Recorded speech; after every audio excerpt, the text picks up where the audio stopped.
And now for our guests. Joining us, Daniel McAdams, Executive Director of the Ron Paul Institute, joining us from Texas in the States. And Mr. Reza Vedadi, academic, researcher, and author, joining us from London out of the UK. Gentlemen, hello, welcome to the program. Good to have both of you join us. I guess Mr. McAdams, we'll start with you out there in Texas. Now, the triggering of the snapback, it's been a tough pill to swallow for Tehran for a number of obvious reasons, Mr. McAdams. When you're the one that goes above and beyond adherence, compliance, and commitment and offers unprecedented transparency to your civilian nuclear program, when you're faced with their non-compliance, the Europeans' non-compliance with the U.S. abandoning the deal altogether, and you still show utmost patience, you don't expect to be faced with this kind of outcome. Well, I would argue that you do when you are dealing with the U.S. and its Western partners, because that's the name of the game with them. It's deception.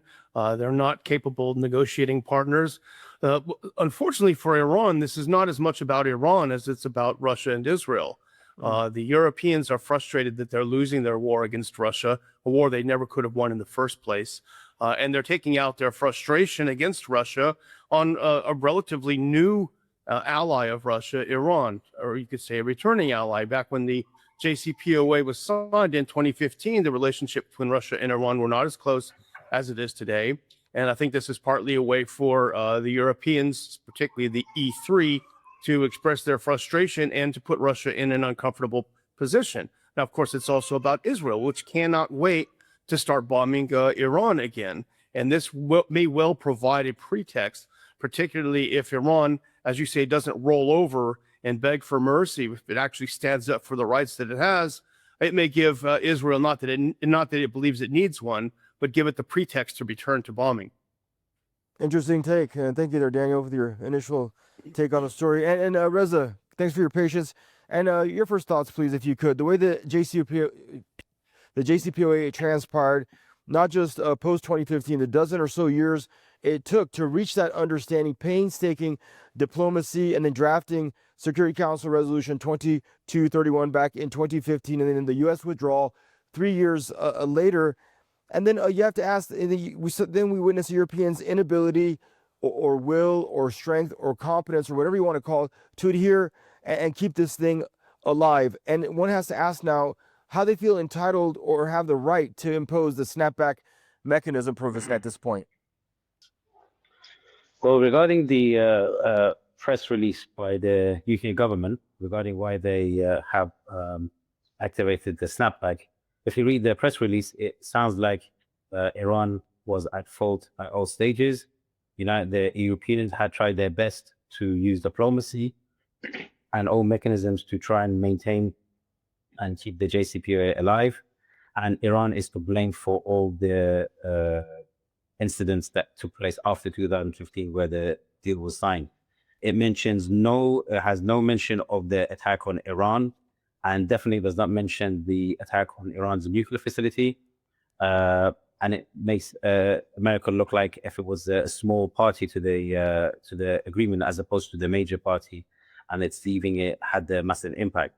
So when you look at it through the lens of the Europeans, you see that Iran was at fault constantly. However, that's the paradigm that needs to change. And that paradigm needs to change through Iran's ability to not accept the narrative that, or try to discuss the narrative that the Europeans set. I think Iran needs to realize that the Europeans never had an intention to follow through, specifically, especially after the US left the deal. And it's a pretext for them to put pressure on Iran at any stage. They're talking about extending this because this snapback expires in October. And so they're discussing extending it by 6 months. So this enables them to keep putting pressure on Iran to do its bidding. And we know that Iran has done everything in its power ever since it signed the agreement. And it went beyond its stated agreement during the Rouhani administration to do everything to restrict its nuclear enrichment program, poured cement in its heavy water enrichment facility, and reduced it to 3-point plus levels of enrichment. However, the United States still left. And even that time that it was in the agreement for 2-3 years, it never abided by the removal of sanctions.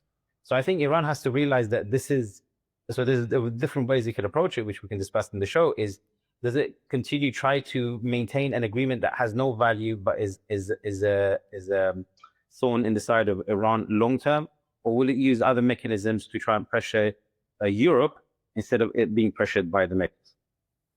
All right, interesting points there for thought.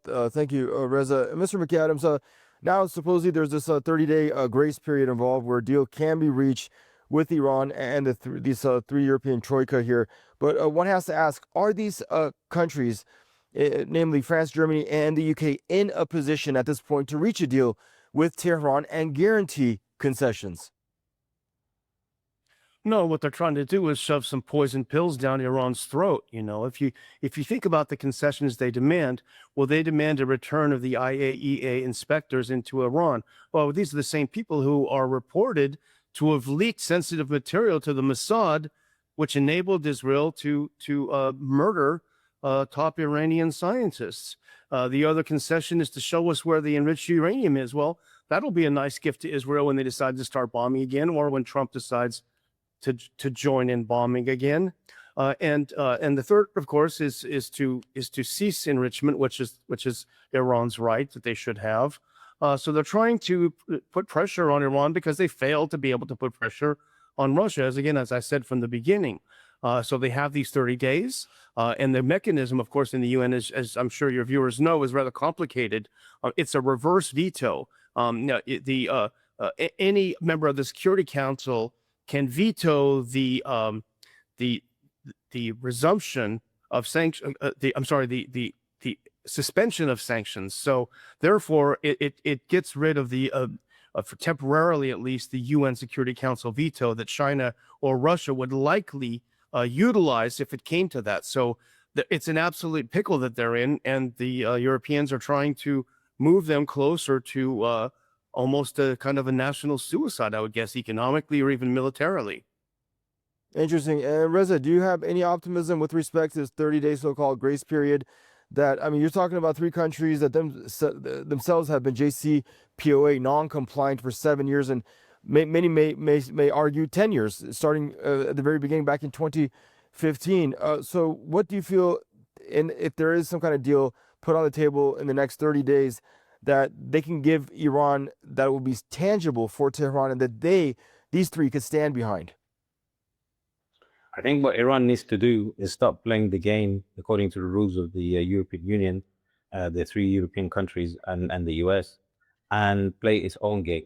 And there's various ways they could put pressure on the European countries through the Persian Gulf region, through the Red Sea region, other mechanisms, by putting pressure on the Europeans in the 30 days, making it realize that if there will be sanctions on Iran, and if Iran is unable to trade like a normal country, then it will not allow any of the European countries and its allies to trade through the areas that it controls as well.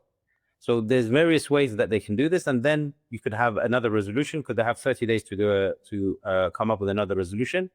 And Iran will have the backing of the UK, the backing of Russia, and the backing of China. And then it will be how much pressure it could put on the United States and the Europeans for them to accept the resolution that will enable the removal of sanctions to continue. I mean, to be honest, this whole clause that was planted is such a silly thing to have happened. But now that we're here, Iran needs to show force and cost again to the Europeans for them to back down from the threat that they are proposing to Iran. And I like the narrative and the direction that puts our conversation on there, Reza. And I'm going to swing back over to Daniel McAdams. And Daniel, I'm glad that Reza touched on how they should treat the Europeans at this point in the game. How do you feel Tehran should deal with the machinations coming out of these three right now? I mean, Tehran holds some cards in its hand, and that's absolutely true. I mean, probably the furthest out there would be to do what North Korea did in 2003, when they were also getting played by the UN, by the usual suspects in the UN, and they just decided to drop out of the NPT and embrace a doctrine of ambiguity, of nuclear ambiguity. Now, I'm not recommending that Iran openly develop nuclear weapons. There are certainly things in the way, but nevertheless, dropping out of the whole system. Ironically, one of the demands of Iran is to return to the negotiating table. Well, Iran was literally sitting at the negotiating table when Israel launched a sneak attack. And then rather than the U.S. telling Israel to knock it off or trying to do diplomacy, President Trump decided to join in and start bombing Iran as well. So why is the UN not condemning the United States and Israel for bombing an Iran that didn't attack anyone else? Why is the victim here getting punched around by the UN? It to me, at least as an outside observer, doesn't seem fair at all. Right. And Reza, another pressing factor beyond the machinations, the hypocrisy, beyond the fact that the same European troika used to hail the JCPOA as this diplomatic breakthrough of the new millennia, and they allowed it to be turned into this diplomatic travesty or disaster for the most part.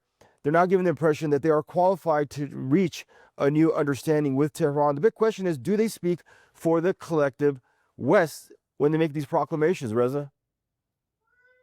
No, there's a good cop, bad cop that is played by the United States, Israel, and on the other hand, the three European countries.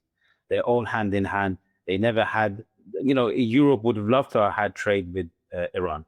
And, a lot of the Iranian, if you go to Iran, you see a lot of Peugeot cars, well, French cars. So they would have loved to have had it. But if America says, you're not going to have trade, you're not going to go bypass us if we've left the agreement to do trade with Iran, they will listen to the United States. They don't have no, how should I say it, no independent capacity to make decisions regarding trade with Iran or political action. So they play a good cop, bad cop. And at the moment, they're playing it really bad. They're playing it really weak. Iran has the capability of leaving the NPT very easily. And that's the resolution that the parliament should introduce, that if within the next 20, 30 days, the Europeans and the Americans do not resume the removal of sanctions, they continue the JCPOA, Iran immediately after the sanctions have come back, Iran will leave the NPT completely. And that's something they can use. And also the Chinese and the Russians, they can argue at the UN Security Council that because they have not been an active party to the member, they're effectively not member of the JCPOA. So that's another argument that could be used, but I don't know how effective that could be. And Daniel, would you like to weigh in? I really want to get your take on this too. What level of confidence can Iran have at this point in the game if it chooses to engage diplomatically with this troika that other Western parties will respect what comes out of it? I would have zero confidence in anything they do. I mean, we have a measure of how the Trump administration views the Europeans, and it's not undeserved. But from the meeting that they had last week or a week or so ago with Zelensky, the Ukrainian president, when basically the European leaders went into Trump's office and sat down like good little dogs, wagging their tails, as Putin had predicted a few months ago. The Americans don't respect the Europeans whatsoever. They don't give them any credence whatsoever in this. And ultimately, it will be decided by the U.S. foreign policy. Now, unfortunately, U.S. foreign policy in the Trump administration particularly is heavily, heavily influenced by the Israel lobby. Israel seems to dictate our foreign policy. When Israel makes a stupid move like starting a war that it can't finish, it calls Uncle Sam, it calls the U.S. government to come and bail them out. And the American taxpayer is on the hook for multiple billions of dollars and, firing off 20% of our THAAD missiles in their defense. So the Europeans are irrelevant. I like what your other guest pointed out about making the legal argument in the Security Council that the conditions aren't satisfied for the snapback of sanctions because the parties have not fulfilled their role as parties to the agreement. And I think that's a very good case. And not that it will convince the Americans or Europeans, but the point here is for Iran to sufficiently convince Russia and Iran that they can legally, they're very legalistic, particularly Russia and China. I'm sorry, I meant China. If they could convince them that there's a legal out where they can refuse to abide by the sanctions without turning their backs on the UN, which I don't believe Russia and China would do at the moment. But if there is a legal loophole that they could embrace in that, I think that would be probably the best way out for all parties. Okay, good take there. And Reza, so if the Europeans cannot guarantee a new deal will have a uniform Western compliance, or that they themselves, at the very least, do not cower to U.S. pressure and actually stick to their obligations under a new arrangement, if that should be the case, then what can they give Daniel? What can they give Iran? If, to Daniel's point, also Europeans are at this point literally irrelevant. What do they really have to offer other than this threat of imposing the snapback? They've had almost 10 years now since the JCPOA was signed and agreed to offer something, and they haven't been able to offer anything. So I don't see why they would offer anything now. And I think if we have to step back a little bit and look at this beyond the whole nuclear issue, this is a clash where they want to change the government and the system of Iran, and even further try to balkanize Iran. And so this whole nuclear issue, when there was IAEA constantly giving out reports that Iran's nuclear program has not been diverted, is on track, is peaceful. And even Tulsi Gabbard only 3-4 months ago stated that Iran has not made the intention for producing nuclear weapons since 2003. They already know that Iran is not trying to make nuclear weapons. However, this is an excuse for them to regime change and balkanize Iran. And so I think we have to look at it from that perspective. And I think when the Iranian authorities look at it from that paradigm, they'll stop maybe wasting their time trying to go back and forth to try to continue on a JCPOA that has been dead since 2018, at least. And I'm glad you mentioned that, because I really wanted to, I wish we had more time to address all these other moving parts here. Daniel, if you could also weigh in on European intentions here and ulterior motives in the name of the snapback and discussing Iran's nuclear program, do you feel is being actually in play here?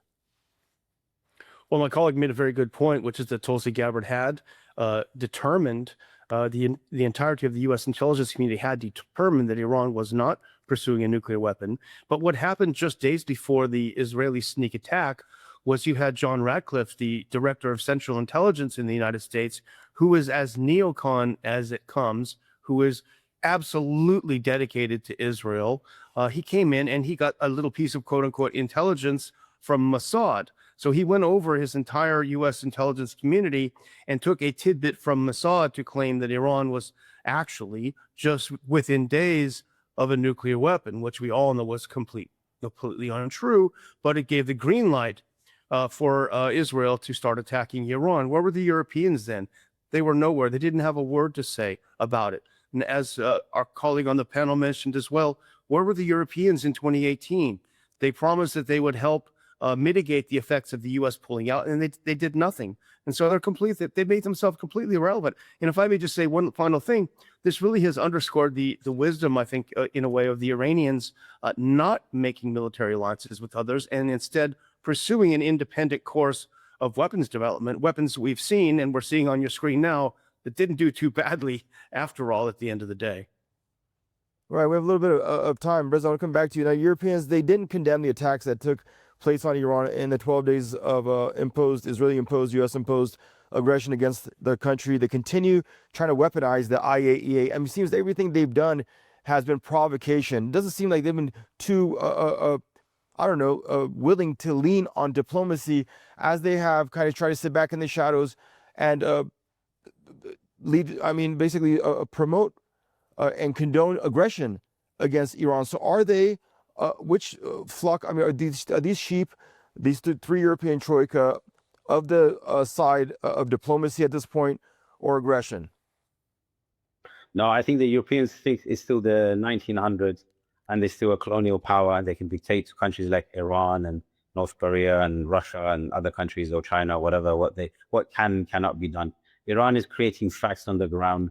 Russia and China are creating facts on the ground.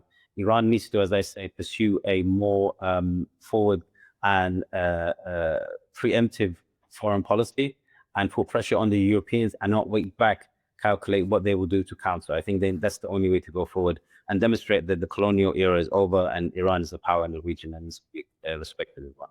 All right, gentlemen, great stuff here. Thank you for joining us on the program. Stay safe to the both of you. Daniel McAdams, their executive director, Ron Paul Institute, joining us out of Texas, out of the States, and Reza Vedadi, academic, researcher, and author, joining us from the British capital, London. And viewers, that brings us to the end of your Spotlight program. Thanks for tuning in, and bye-bye for now.